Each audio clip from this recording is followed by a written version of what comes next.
कर व्यवस्था की हर देश में और हर युग में एक बड़ी भूमिका रही है। बजट से पहले लगभग 1 लाख करोड़ की जीएसटी आने से सरकार ने उपलब्धि के खाते में इसे जोड़ लिया है। जीएसटी 3 वर्ष पहले लगाया गया था। संविधान के 122वें संशोधन में जीएसटी को जगह मिल गई। कारोबारियों के हित को देखते हुए ऐसा किया गया। जो नया टैक्स सिस्टम आया इसमें बहुत आराम है और बहुत रिलीफ है। आपको एक छोटे से एग्जांपल से बताऊंगा। पहले आप जब रेस्टोरेंट में खाना खाने जाते थे, आपको जो खाना आपने 1000 रुपये का खाया, लेकिन बिल आपके पास 1800 रुपये का आता था, क्योंकि उसमें सर्विस टैक्स भी लगता था, उसमें वैट भी लगता था, उसके अलावा सर्विस चार्जेस भी लगते थे, उसके अलावा एंटरटेनमेंट टैक्स भी लगता था। कुल मिलाकर के 1800 रुपये आप देते थे। आज जब आप रेस्टोरेंट में खाना खाने जाते हैं, वही 1000 रुपये के खाने का बिल आपका 1200 रुपये या 1300 रुपये या 1400 रुपये आता है। भारत के संविधान में कर के लिए 2017 से मुख्य रूप से 2 तरह के प्रावधान किए गए हैं। कह सकते हैं कि भारत में संपूर्ण कर व्यवस्था आयकर और जीएसटी 2 भागों में है। आयकर के लिए अंग्रेजों ने 1922 में एक समेकित अधिनियम पारित कर लिया था। सितंबर 1961 में राष्ट्रपति ने आयकर अधिनियम 1961 को स्वीकृति प्रदान कर दी। अब बात जीएसटी की।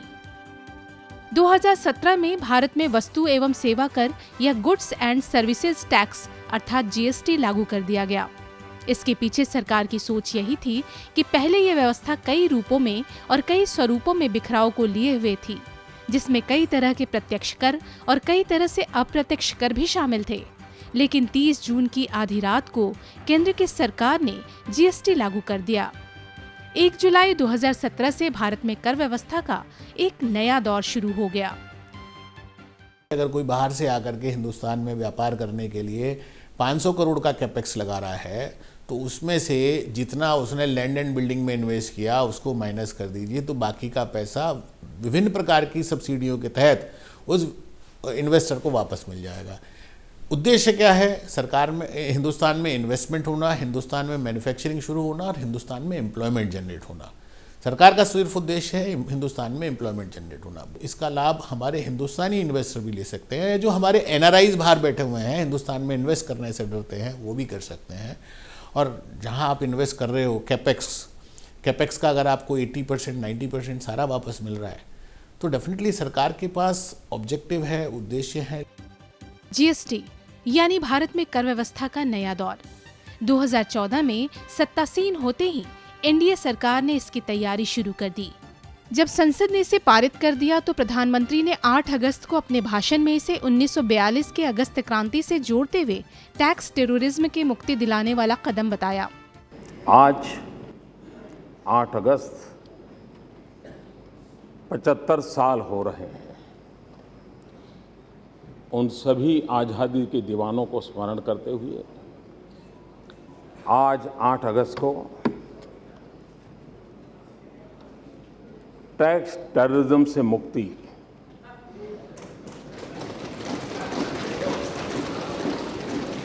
उस दिशा में एक अहम कदम हमारी संसद,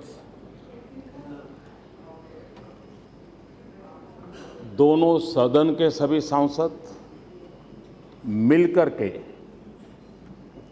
एक बहुत बड़ा अहम कदम उठाने जा रहे हैं। फिर एक समय वो भी आया। सभासदों, महामहिम, आजादी के 70 साल बाद 30 जून 2017 को आधी रात एक बार फिर संसद के पार्लियामेंट में एक समारोह का आयोजन हुआ। ये समय था जीएसटी के लागू करने का। संसद भवन के सेंट्रल हॉल में हुए एक कार्यक्रम के दौरान तत्कालीन राष्ट्रपति प्रणब मुखर्जी और प्रधानमंत्री नरेंद्र मोदी ने एक ऐप का बटन दबाकर जीएसटी लॉन्च किया।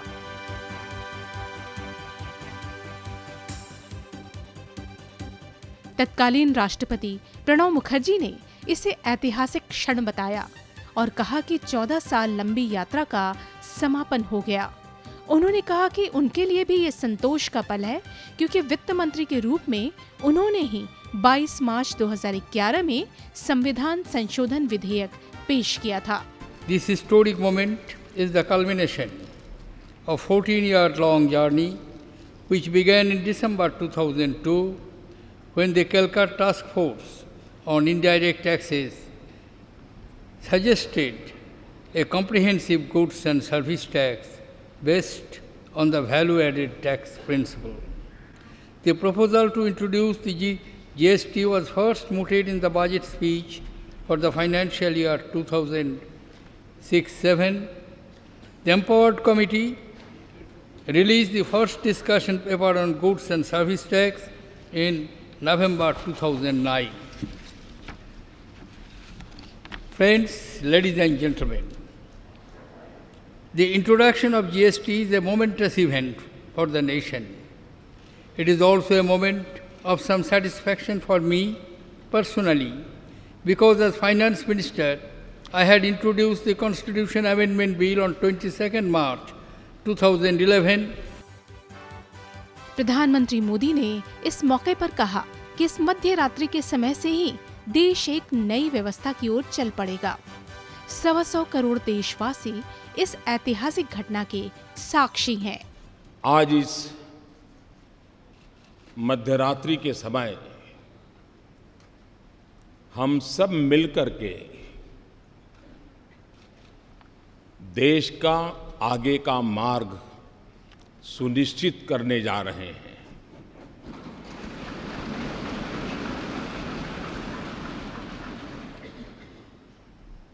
कुछ देर बाद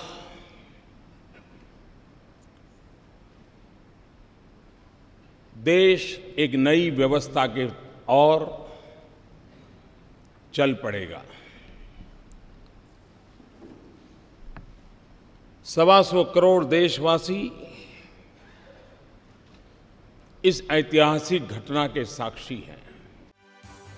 30 जून 2017 की आधी रात को प्रधानमंत्री ने संसद के सेंट्रल हॉल के बारे में कहा कि राष्ट्र के अनेक महत्वपूर्ण अवसर और बड़े नेताओं के पदचिन्हों से पावन जगह पर हम बैठे हैं। इसी सेंट्रल हॉल में 9 दिसंबर 1946 की संविधान सभा की पहली बैठक हुई थी। उन्होंने कहा कि इसी सदन में 14 अगस्त 1947 को रात के 12 बजे देश की आजादी की घोषणा हुई थी।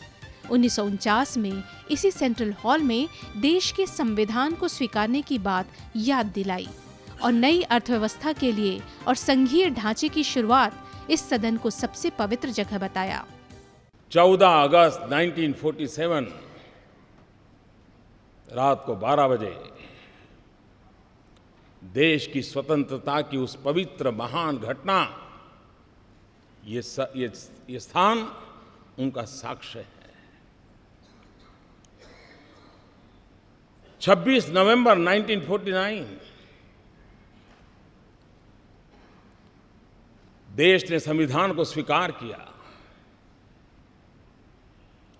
यही जगह उस महान घटना का भी साक्षी के रूप में है। और आज वर्षों के बाद एक नई अर्थव्यवस्था के लिए, संघीय ढांचे की एक नई ताकत के लिए जीएसटी के रूप में इसी पवित्र स्थान से बढ़कर के मैं समझता हूं कोई और स्थान नहीं हो सकता है इस काम के लिए। स्वर्गीय अरुण जेटली उस समय देश के वित्त मंत्री थे। उन्होंने कहा था कि आज के बाद का नया भारत एक कर, एक देश और एक बाजार होगा, एक नया भविष्य होगा और देश के लिए जीएसटी एक बड़ी उपलब्धि है। The old India was economically fragmented. The new India will create one tax, one market, and for one nation. It will be an India where the center and the states work together cooperatively and harmoniously towards the common goal of shared prosperity. It will be an India which will write a new destiny. The GST is an important achievement for the whole country. 30 जून की रात ठीक 12 बजे GST की घोषणा हो गई और 1 जुलाई से देश में नई कर व्यवस्था यानी जीएसटी लागू हो गया। टैक्स के सरलीकरण से अर्थव्यवस्था में बड़ा बदलाव आ गया। लगभग 1 दर्जन करों की जगह पर जीएसटी लगाया गया। पहले टैक्स पेयर को हर स्तर पर पहले ही लग चुके टैक्स पर भी टैक्स देना होता था।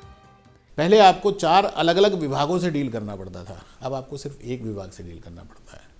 पहले आपको 4 या 6 जितने भी विभाग आपके ऊपर एप्लीकेबल थे सबकी रिटर्न फाइल करनी पड़ती थी, अब आपको सिर्फ एक ही विभाग की रिटर्न फाइल करनी पड़ती है। पहले की व्यवस्था में 5 लाख से ज्यादा के टर्नओवर वाले किसी भी बिजनेस को वैट यानी वैल्यू एडेड टैक्स चुकाना होता था। 10 लाख से कम टर्नओवर वाले सर्विस प्रोवाइडर्स के लिए सर्विस टैक्स में छूट थी। जीएसटी में इसे 20 लाख तक कर दिया गया है, जिससे छोटे व्यापारी और सर्विस प्रोवाइडर्स को छूट मिली है। कॉरपोरेट्स के संबंध में जो इस समय हमारा देश का माहौल है, गवर्नमेंट काफ़ी कोशिश कर रही है, बहुत सारी घोषणाएं की हैं उन्होंने। टैक्स में भी रिबेट दिया है, स्टार्टअप के लिए दिया है और टैक्सेशन को स्ट्रीमलाइन करने की कोशिश कर रहे हैं। उसी संदर्भ में कॉरपोरेट्स का जो सिस्टम है, जो बाहर से लोग यहाँ पे एफडीआई लेके इन्वेस्ट करने के लिए आते हैं, उनको हमको एक काउंसिल करना होगा। उनको जो हमारे देश का वसुधैव कुटुंबकम का जो कॉन्सेप्ट है, जो लोग यहाँ पर आएंगे वो उनको ये महसूस हो कि उनका इन्वेस्टमेंट सुरक्षित है। 14 छोटे व्यापारियों और करदाताओं को टैक्स दर और टैक्स फाइलिंग में राहत मिली है। जीएसटी के अंतर्गत छोटे व्यापारियों को कंपोजिशन स्कीम का लाभ लेने पर कम टैक्स होने का लाभ मिलता है। हालांकि जानकार ये भी मानते हैं कि इन्हें प्रशिक्षित करने की जरूरत है। जो हमारे छोटे फुटकर व्यापारी हैं, उनको जो कंप्लायंसेस करनी होती हैं फॉर्म्स की, जीएसटीआर फॉर्म है, इनकम टैक्स की कंप्लायंसेस करनी है, उसके लिए उनको एक मुख्य रूप से किसी को हायर जो करने के लिए कोई भी उनको कंसल्टेंट चाहिए होता है, जो कि मतलब अभी इस समय जानकारी के अभाव की वजह से वो न तो कंप्लायंसेस हो पाती हैं और बहुत सारा लिटिगेशन बढ़ता है। तो उसके लिए हमें मतलब सबको तैयार करना होगा, जो लिटरेसी लेवल है उसको देखना होगा। और जो हमारा बहुत ज़्यादा इंटरनेट के ऊपर डिपेंडेंट है, उसमें हमारी साइबर सिक्योरिटी के ऊपर बहुत ज़्यादा ध्यान देने की ज़रूरत है, जिससे कि बिज़नेस स्मूथ होगा और जो हमारा लक्ष्य है 5 ट्रिलियन इकोनॉमी का, वो पूरा किया जा सकेगा। कर के निर्धारण और लोगों की जरूरत के अनुसार कर को कम करने या आपूर्ति और मांग के अनुसार वस्तुओं को स्लैब से हटाने या जोड़ने के लिए जीएसटी काउंसिल बनी है। जीएसटी काउंसिल की बैठकों में लगातार इसकी समीक्षा होती रहती है। सभी राज्यों के मुख्यमंत्री और वित्त मंत्री इस जीएसटी काउंसिल के सदस्य होते हैं। जीएसटी को लेकर किसी भी राज्य से कोई विरोध अब तक नहीं किया गया है, चाहे वो केंद्र सत्तारूढ़ दल बीजेपी के घटक दलों की सरकार हो राज्यों में या राज्यों में विरोधी दलों की सरकार।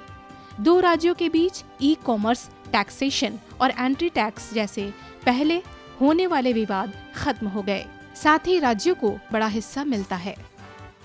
सरकार ने बहुत सारे स्टेप्स लिए हैं कॉरपोरेट्स को आगे करने के लिए। उन्होंने टैक्स रेट को कहीं ना कहीं 15% भी ला करके उन्होंने कर दिया है, क्योंकि कॉरपोरेट सेक्टर में व्यापार करने के लिए आपकी जो कंप्लाइंसेस हैं वो इतनी ज़्यादा हैं कि छोटा व्यापारी उन कंप्लाइंसेस को कर नहीं पाता।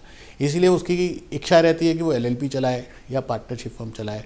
बट जब आप देखते हो टैक्स रेट, तो एलएलपी में और पार्टनरशिप फर्म में टैक्स रेट 30% है, जबकि कंपनी में आपने पहले 25 किया, 25 से 20 किया और अब आपने 15% कर दिया। यानी कि 1 अक्टूबर के बाद जो कंपनीज इनकॉर्पोरेट हुई हैं उनको income tax at the rate 15% देना है।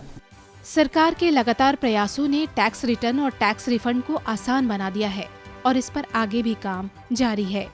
टैक्स देने वालों का दायरा बढ़ाने की कोशिश में केंद्र सरकार को काफी हद तक सफलता मिली है।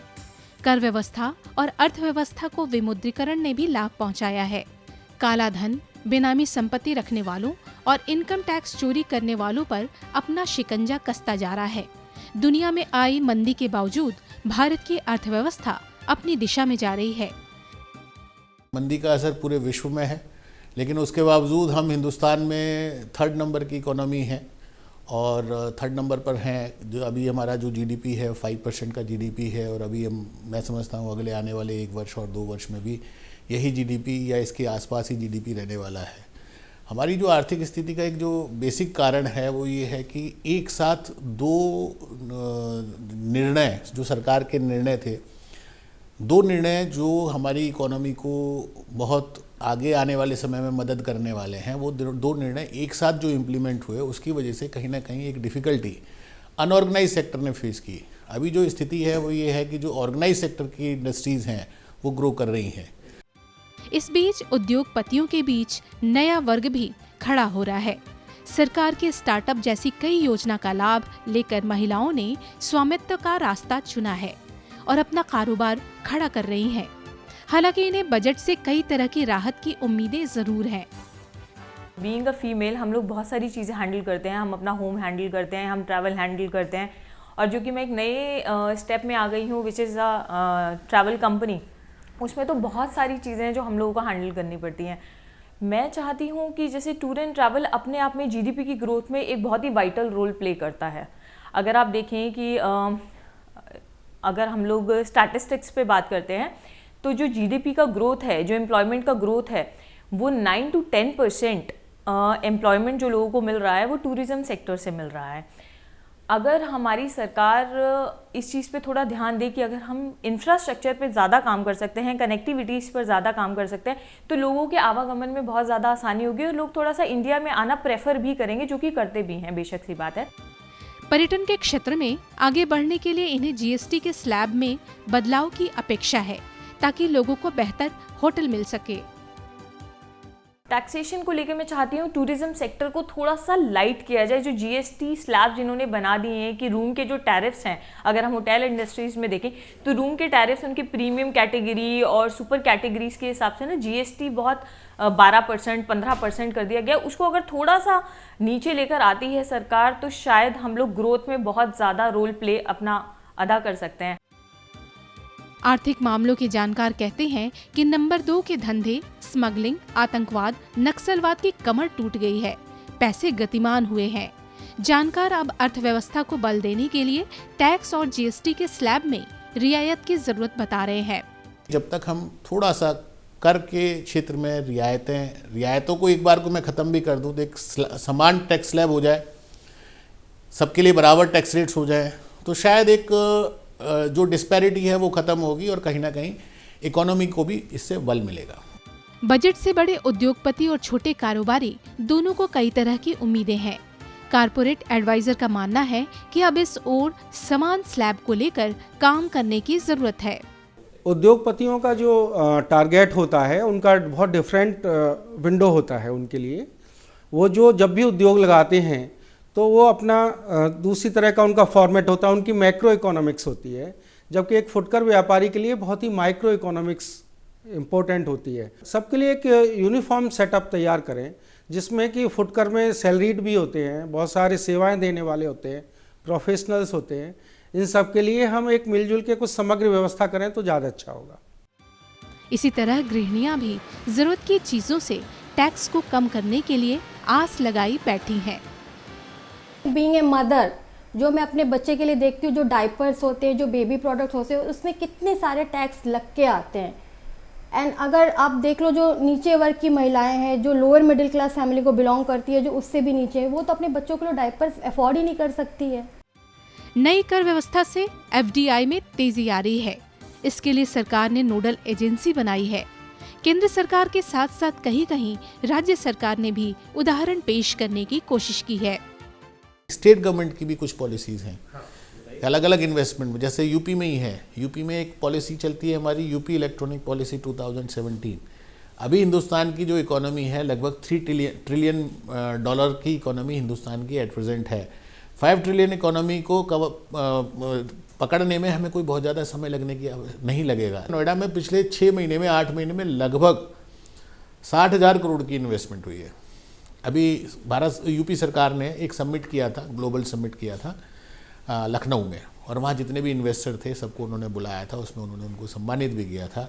अब वो 60,000 करोड़ की जो इन्वेस्टमेंट है उसमें एक्चुअल कितनी इम्प्लीमेंट हो गई, और मैंने ये यूपी में देखा पहली बार कि जो हमारे मंत्री हैं, माननीय मंत्री महोदय उस चीज़ को बड़ा क्लोजली मॉनिटर कर रहे हैं। देश की कारोबारी अब 5 ट्रिलियन की अर्थव्यवस्था को लक्ष्य बनाकर चलने की तैयारी में है। प्रधानमंत्री नरेंद्र मोदी ने भी कई बार इस लक्ष्य को दोहराया है। ऐसे में सरकारी तंत्र की मजबूरी, उद्योग और निवेश को बलवती बनाने की ओर भी जानकारों का ध्यान गया है। इतना ही नहीं, नवंबर में सरकारी खजाने में जीएसटी के 1 लाख करोड़ आने से सरकार का मनोबल बढ़ा है। हालांकि इसके लिए सरकार को थोड़ी मशक्कत करनी पड़ी। 5 ट्रिलियन की अर्थव्यवस्था होने के लिए जिन स्तर पर काम होना चाहिए, सरकार वहां लगी हुई है। इसमें समग्र राष्ट्र का कल्याण निहित है। जो हमने सोचा है कि 5 ट्रिलियन इकोनॉमी होगी, उसके लिए हमें एक नींव तैयार करनी होगी, जो कि मोदी जी ने काफ़ी अच्छा सोचा है। तो उसके लिए हम सबको मिलके अच्छे से तैयार होकर कार्य करना होगा, जो इससे एक समग्र राष्ट्र की परिकल्पना एक पूर्ण रूप से तैयार होगी। उद्योग के क्षेत्र में आगे आने वाली महिलाओं का मानना है कि वे भी बड़ी रेखा खींच सकती हैं। हम लोग एंटरप्रेन्योर जो बन रहे हैं, हम लोगों को उस चीज़ में थोड़ा सा बढ़ावा मिलना चाहिए। मतलब हम लोगों को लोन्स जो हैं प्रोवाइड हों सरकार की तरफ से, कि हम लोग स्टार्टअप्स जो हैं, स्टार्टअप्स अपना काम स्टार्ट कर सकें। कुछ नए स्टार्टअप्स फीमेल सेक्टर से उठकर आ सकें, अपने काम को शुरुआत कर सकें। क्योंकि घर के साथ साथ अगर हम जॉब भी हैंडल कर सकते हैं तो बेशक सी बात है, हम लोग एंटरप्रेन्योर भी हो सकते हैं। जीएसटी नंबर अगर व्यक्तिगत रूप से लिया जाए तो भी उसका कई तरह से लाभ हो सकता है। तो अगर आप वॉलेंट्री लेना चाहते हो, आप वॉलेंट्री ले सकते हो, आपको फ़ायदा हो जाएगा। 20 लाख की बाध्यता है, लेकिन 20 लाख से कम पर भी आप लेना चाहें तो ले सकते हैं, या 40 लाख की बाध्यता है, उससे कम पर लेना चाहें तो ले सकते हैं। उसका फ़ायदा क्या है? आपने कोई भी एसेट आज खरीदा, आप ऐसे मान लीजिए आपने अपने ऑफिस के लिए लैपटॉप खरीदा, लैपटॉप पर आप जीएसटी पे करते हो, जीएसटी मिला करके आपको 70,000 रुपये का लैपटॉप पड़ा, उस पर मान लीजिए 10,000 रुपया जीएसटी था। तो अगर आपने जीएसटी नंबर ले रखा है तो उस 10,000 का आप इनपुट ले सकते हो, यानी कि जब आप आउटपुट सर्विस दे रहे हैं उस पर जो जीएसटी पे करना था उसमें से 10,000 का बेनिफिट आपको मिल गया। तो आपको उस लैपटॉप की कीमत कितनी बढ़ी? 60,000 रुपये बढ़ी, बजाय 70,000 के। कर व्यवस्था किसी भी देश के लिए बहुत महत्वपूर्ण होती है। जीएसटी का आधार आधुनिकतम तकनीक बन जाए, इसके लिए सरकार प्रयत्नशील है। ऐसे में प्रगतिशील देश बार बार आगे बढ़कर तकनीक की मजबूती को जब पलटकर पीछे देखते हुए बार बार समीक्षा करता है, तो इसके कारण व्यवस्था में लगातार सुधार भी होता जा रहा है।